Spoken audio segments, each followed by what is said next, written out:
and welcome to the first edition of Storytalkies this year. And we begin the year with a very, very interesting perspective, which is about living their life to the full and setting up really, really high goals and achieving them. And to discuss this with us is Sekhar Naik, a serial entrepreneur, a man of many talents, someone who is very, very keen on creating value for people, not just creating business. And he's a CEO to many different companies right now. He is focusing on creating the data-driven, technology-driven organization in MResult, a leading provider of technology in US, and now expanding to different countries as well. So it's a pleasure having you with us, Sekhar, on Story Talkies. Thank you, Nidhi. Thank you for welcoming, for your first, I guess, first edition for this year. I'm delighted to be here.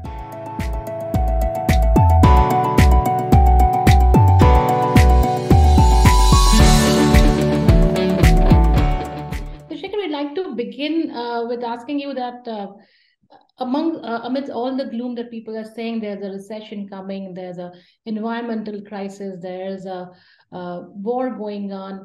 There's a lot of gloom around us, but I hear you saying that this is the best time to live in. Why do you say so? And also for entrepreneurs, do you think this is the time to do business?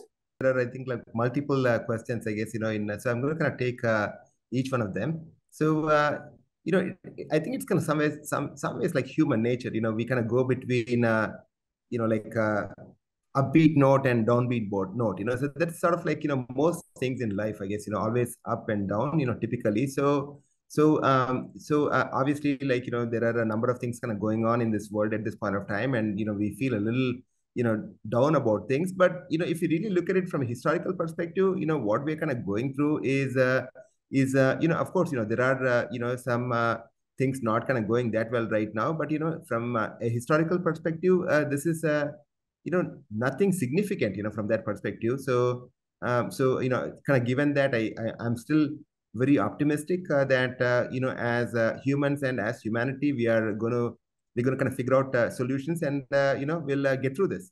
So, as an entrepreneur, Mike, like this is one area that people keep thinking: is this the right time to invest? Is it the right time to start a business? Is it the right time to look at growth? So, and the entrepreneurial ecosystem things no are not always hunky dory. There's a lot of challenges that people face. So, given the state that we are in right now, do you think it's time for people to go out there, create new businesses, try looking at expansion, or to take it a bit slow and wait for things to settle down? There are two, I guess, like groups of folks, people who are entrepreneurs and who are very, very passionate, irrespective of the outcome in terms of whether they're able to kind of create wealth for themselves and others. And then there are investors. So so I think for entrepreneurs, I mean there is no bad time for entrepreneurs. And I mean, I would say like today of all the times is a fantastic time, is a great time. But of course, you're looking for entrepreneurs who have a passion, who have commitment, who have eye for detail, who are willing to take risks, and who are willing to. The big thing would be like bootstrap. So I mean, I think if you're an entrepreneur who is used to kind of getting a lot of investments and kind of make it big, from that perspective, I think it's probably going to be a little harder, because obviously many of the investments sort of like have dried up in some ways. Funding is a little bit of an issue. But if you're truly like a true entrepreneur, to me, somebody who is very passionate and who wants to get things going, and this is a fantastic time, to live in and to kind of build businesses and kind of create businesses.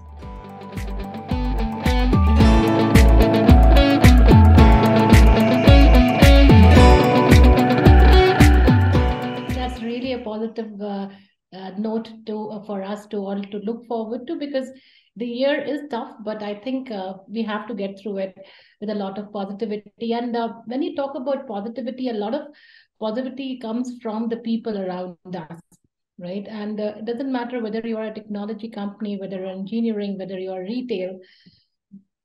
Does it all boil down to a people business? Like, is every business at the end of the day a people business? End of the day, we all live in a people based ecosystem. You cannot just kind of write code in isolation and do things. Because we are a much more of a connected world. And when we talk about connected world, we talk about people connection is a big part of it. Whether we kind of like it or not. I mean, it's not necessarily people, physical people. It is actually pretty much people that span across. Virtually that you meet, your colleagues, business associates, and many of them, in some cases, you may not even have kind of met with these people. So, and again, I think kind of given that it is a very much of a people-based, environment. The other thing too, I mean, I know, we are looking at, some sort of like a, like financial doom and gloom to a degree, but I think what we kind of fail to sort of like, go back and realize is it is not that long back, March of 2020, or, I guess like literally, just about 3 years back, as humanity, we were looking at, all of these impact, from COVID. I mean, we are in a place right now that we have overcome that. And I think we've made a lot of progress. And I think what happens is, in some ways, we don't necessarily kind of go back and be grateful, for the progress that we have kind of made. And that's kind of human mind. I think, in some ways we kind of go back and dwell upon, the things that we don't really, that are not rosy. So I mean, that's in some ways like, that's human mind. But I think entrepreneurs, typically tend to be grateful folks. They're kind of grateful for all the opportunities that they actually have. And I mean, from a social perspective as well, things have kind of changed as well, right? So, I mean, I guess the world is more accepting of failures. I mean, I think so. So the key thing here is, as long as you want to try and you're passionate and you're willing to kind of learn and willing to kind of fail, then I think there is no, it's not a losing proposition for anybody, from that perspective. Even if you lose, you're still a winner because you tried and you kind of learned something from that. That's again a very important point that you make, because if you don't fail, you don't you don't learn to succeed. So, if the child was afraid of failure of crawling, they'll never have learned to walk. So that's how we kind of grow. Keeping in mind the discussion on the people, uh, where today when the organizations are mostly hybrid, if not completely remote, uh, the whole idea of keeping your workforce with you is very important. At the other side, we have this whole layoffs happening. So one side you are trying to get the right talent in, right, and fighting great resignation. The other side you have the great layoff happening, if I can call it that. So this push and pull that is happening around, how does a company actually deal with it? Someone who's not looking to lay off people, someone who's looking to hire selectively, not as if, I'm going to hire every person. So a person who's a company which is in the middle, how do they manage this pull and push? Well, in some ways, I think, I mean, that is probably like one of the fundamental changes that actually going to happen maybe in the past 12 to 18 months. So, I mean, I think for the longest time, I think it was pretty much sort of like an employer market. What I kind of meant by that was, the definition, the compact between, employee and employer, changed significantly around like I would say maybe like 12 to 18 months back, because there was a tremendous demand for people.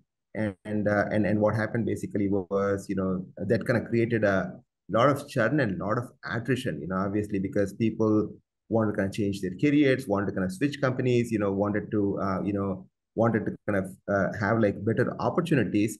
So in some ways, what that did basically was, and again, I can understand, from a people perspective, because, everybody has to advocate for themselves. When you're an employee, you have to kind of advocate for yourself. End of the day, your family as an employee is really supreme. So what happened was, that said, what happened was, many employers in some ways, ended up doing a lot of hiring, just to kind of preemptively pretty much, kind of, deal with the attrition situation. So, and many of the hires and some of the hires that they may have done, may have been significantly like premium hires. And also they probably thought that that there is going to be a significant uptick in their revenue, their business, and the demand for their services. But again, it's a rapidly changing world. So sort of like post pandemic, things are, again, it's never actually like a straight line. So invariably we always kind of do push things. Pendulum always kind of swings a little bit more on one side, and it has to kind of come back. So I mean, right now I think. In some ways that's kind of what is kind of really kind of happening, and then consequently there is a sort of like a realignment of employer and employee expectations. So it is going to be very hard because end of the day I think you even it's not that you're kind of taking a stand and kind of coming back and saying as an employer you're not kind of coming back and taking a stand and saying, hey, listen, I'm going to be a very aggressive employer, pretty much hire people and let them go purely kind of based on supply and demand. I mean, I mean, I don't know, because that is not going to really kind of work for long term. So I think in some ways, Nidhi, I feel, most of the employers are somewhere in the middle.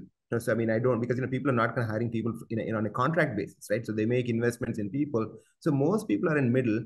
Now, and now that said, if you're a sustainable company, you have to kind of go back and really kind of see, where are you, where are your revenue numbers, what are you, what are you expecting from your clients, and what is the market, and invariably you will have to probably kind of make adjustments.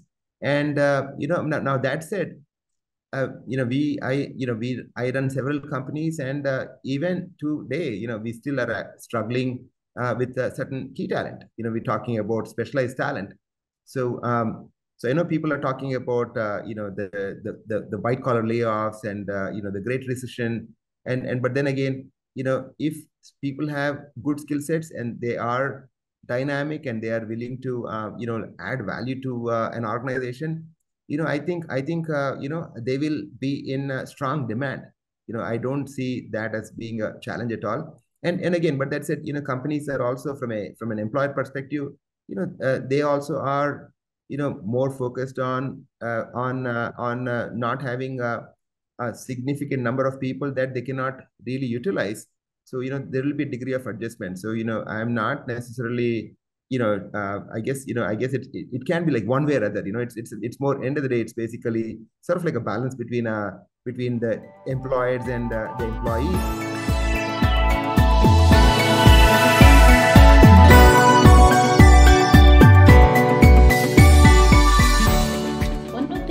Change of mind, the change of perspective that has happened over the course of the pandemic years is the focus on individuality and a focus on work-life balance, focus on happiness at work. We have always been talking about happiness, in a very, very abstract manner. But I think these were more slogans in the workspaces, but now we see the companies actually taking effort to make a happy workplace. So according to you, what makes a happy workplace? I think to me, end of the day, engaged employees, in some ways, more than a definition of a happy workplace, it's almost like an outcome. So I think to me, if employees are engaged and if they are passionate about the company, to me, I think that is actually sort of like a happy, that's actually to me like a happy workforce. I mean, look, all of us kind of struggle to define what happiness is. I mean, we all know, I think, conceptually what happiness is, and it's kind of fairly, easy to achieve happiness, but yet, we don't really kind of, go back and say, okay, this is happiness. I know what it is. We, on one side, we want to be happy, but on perennially, we always kind of push that and sort of like, consistently do things that, traditionally would not kind of define happiness, right? So I think I kind of go back and look at it, from an employee perspective, I mean, going back to, let's kind of look at actually like what people really kind of want, right? And again, if you kind of go back, there are, multiple, if you look at it, there are probably like multiple drivers for people. I mean, I guess, if you look at it on one side, it would be things like, hey, I want, I want recognition, I want to be treated with respect. And some people will say, hey, look, I want kind of work on very interesting projects. I want to kind of work on cutting edge technologies. I want to make a good compensation. I want stability. I want work-life balance. So again, the whole concept of happiness, in some ways, it's actually like, not sort of like one size fits all. It depends on, different people. Now, let's say, you're a cutting edge organization. If that is the case, then how are you going to kind of make it sort of like a happy for people who really, want a lot more work-life balance? It's actually going to be hard in some ways. So I think, to me, I think, kind of given that, sure, you can kind of do surveys, to kind of feel the pulse of the employees on are they actually happy? But again, I think it kind of goes back to, if the I feel, in this market, right? Because I still believe that people have a lot of choices, but in this marketplace, if people are engaged in the organization, and if they kind of feel that when they kind of come to work, or when they start kind of working, they're like excited about it, and then if they kind of feel that if they don't notice that the work day went by quickly, and if they kind of like their team, kind of having that collegial camaraderie with their team and with their organization, to me, I think that is actually okay. Employees are happy. That's kind of how I would kind of define that. But again, happiness is a very sort of like in some ways, it's a very simple concept, and yet it's a very profound concept. So it's kind of hard to sort of like go back and pin it. Completely, definitely. I think like being happy is a state of mind. State of mind, That, exactly. and this is my final question to you. This in this session, Shikhar, is that the whole thing, this whole debate about coming to office, working hybrid, not like mandatory, like office 3 days a week, and like very large companies saying no, you have to come to office every day, and therefore seeing a lot of churn there. How do you see the future of work? Uh, Things that can be done remotely. Do the people say there are certain things like a retail shop floor, you cannot do it remotely, but things that can be done remotely, do you think they will continue to work remotely, or not just whether they are, what is more productive for an organization? Past 2 3 years, about is there a right mix? Invariably, I think there are. I think like I looked at like different categories here. So if you look at it, I think maybe about, let's say, about four categories. Probably there are more than that, but it's going to take four categories here. Four categories and four stakeholders.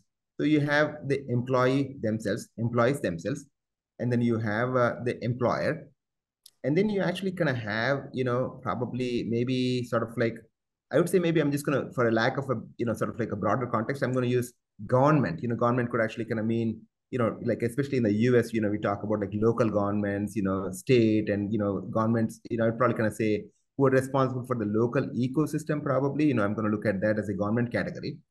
The fourth category, I'm going to kind of put it in actually as the environment, right? The environment category, right? So if you kind of look at from like work at home, I think I mean, there are different pulls and pushes. So from an employee perspective, for the most part, I think when I talk to people, for the most part, they do want to be able to kind of work from home for the most part. Now that said, people also want to kind of come to the office because in some ways, we spend such a significant portion of our lives at work, and we're like so used to kind of the getting that social aspect from work, kind of being collegial, working with other people, talking to people, kind of being part of like a social circle. So work is, in the past, we sort of like may have kind of defined work as a place where I kind of go to make a living. But in reality, though, even in the past, work was probably like a place more than that, a place where you met people, interacted with people, kind of got some gossip, and kind of sort of like benchmark yourself against other people, and have build like very strong connections. So from a people perspective, again, for the most part, again, depending on where you are, if you are actually in a place that doesn't really have a lot of commute, maybe you don't mind kind of going to work. For a place with a lot of with a lot of commute, then obviously your preference is not so. And then you go back and look at actually from an employer perspective, again, they're like competing. I guess like again, it's not as straightforward as that. On one side, employer would have to have like this large infrastructure, to really kind of maintain offices, to kind of provide transportation, logistics and all of that stuff. So that's actually sort of like an investment, from an employer side. But then on the other hand, they also are able to kind of measure better when somebody kind of comes to our workplace. They're able to really kind of ensure people are kind of collaborating, right? End of the day, for high-end jobs that are not necessarily tactical, I mean, it's more than one plus one is three. It has to be, it generally is more than three, because you kind of put three people together, get them to kind of work closely. There is this magic that kind of happens, and it's kind of more than three basically, right? Because you have like new ideas kind of coming in, and kind of being in that office in some ways, is we all know that is probably better for that magic to happen in some ways, like new ideas, creative ideas, looking at ways things differently. So again, employer actually has these two pieces. On one side, the employer actually likes the fact that the infrastructure cost is kind of lower, and then obviously you have this productivity gain, the cultural aspect, how do you kind of propagate culture, how do you train young people who have not kind of worked before. So all of those I think kind of lean towards sort of like work from office. And then obviously you have the two other pieces. I think the third piece is the government or like the local economy. So I mean, obviously they are going to be significantly impacted, especially in a place like New York. So if people actually did not kind of come to offices, I mean, I don't know what will happen to the New York City, because you have a lot of people there, like who don't have an option on working remotely, especially the restaurants there, the local shops there, the limo drivers there, that whole ecosystem. Again, that is something we should probably kind of consider that part. And then the last part I would say is actually the environment. I mean, obviously, like going to the office, it's kind of creating all of that pollution, the traffic, and many of those aspects. So in some ways it's actually sort of like a balancing act. And I think again, it's not so much one group is going to dictate what is going to actually happen. I think it'll all sort of like magically kind of work itself out, because long term, everything is right long term, right? So long term, I think it'll all kind of work itself out.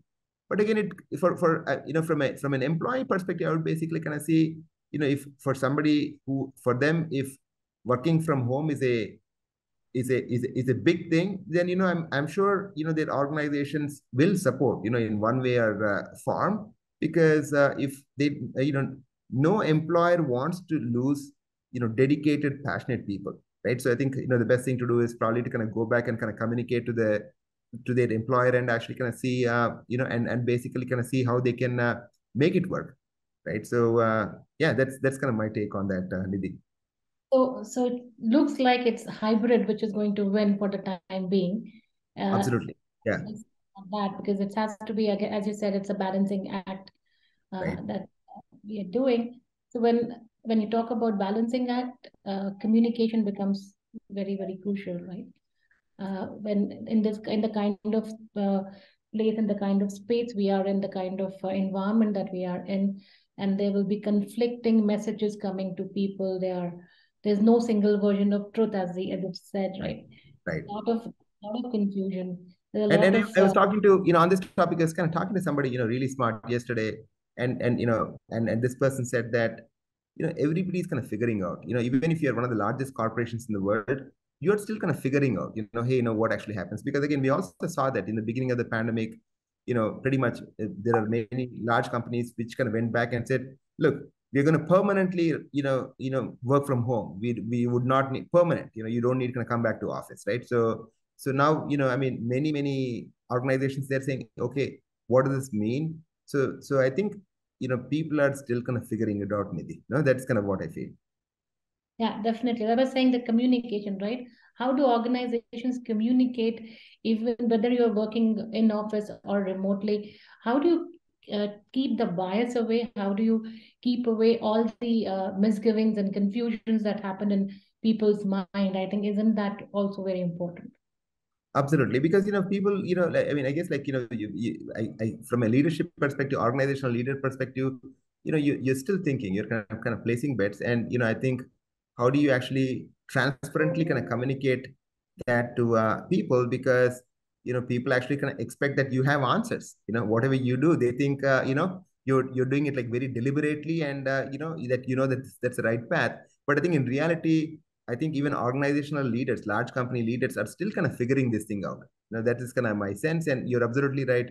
Transparency and communication and setting up that expectations, I think, is going to be the key there, I guess, I guess employers or businesses to succeed with their employees. Definitely, right. Transparency, you can't beat it. Transparency, communication, of course, the zeal to succeed is Yes. something that really takes you further. And I know for sure that you are someone who looks at a long distance race and not just winning battles immediately. So we from We-Storytellers wish you all the best, and I'm sure you'll have a great year ahead. And we would also be communicating with you on a regular basis, and will want to be the part of your success. So thank you so much, Sekhar, for taking time and speaking to us. And to all our viewers, Happy New Year. Hope you have a good time, and keep watching Story Talkies. We'll come back to you with more conversations that matter. Thank you.